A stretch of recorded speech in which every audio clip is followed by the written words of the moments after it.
ہم کریں گے ہر مظلوم کی حمایت۔ بسمillahirrahmanirrahim، السلام علیکم، میں ہوں حرین فاطمہ اور آپ دیکھ رہے ہیں حمایتی نیوز HD چینل۔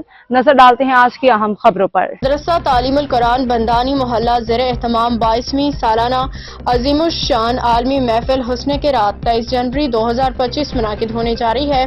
قاری شجاع الدین بندانی ہر سال کی طرح اس سال بھی مدرسہ تعلیم القرآن زیر اہتمام 22ویں سالانہ عالمی محفل حسن قرات و حمد و نعت میں عالم اسلام کے مایہ ناز عالمی شہرت یافتہ قاری شیخ عیدی شعبان، تنزانیہ شیخ قاری احمد ہیجا، تنزانیہ شیخ قاری محمد داؤد، مکہ مکرمہ ثانی مولانا طارق جمیل، مبلغ اسلام مولانا دلاور خان مظفر گڑھ، فکر القراء قاری عبدالباسط الشہاد گجرانوالہ، قاری خورشید احمد خطیب وزیر اعلیٰ ہاؤس بلوچستان، زینت القرار قاری عبدالقدوس خان رحمیار خان، مفتی شہاب الدین کوئٹہ، فخر القرار قاری ہاشم برشوری کوئٹہ، زینت القرار قاری محمد وقاص ڈیرہ غازی خان، حافظ عبدالشکور ربانی ملتان، جانشین شیخ التفسیر قاری جمیل احمد بندانی، ناظم اعلیٰ جامعہ اشرفیہ سکھر عالم با عمل مفتی عبدالباری خطیب اللہ ولی مسجد شرکت فرمائیں گے۔ اب تک کے لیے اتنا ہی۔ مزید خبروں اور اپڈیٹس کے لیے دیکھتے رہیں حمایتی نیوز HD چینل۔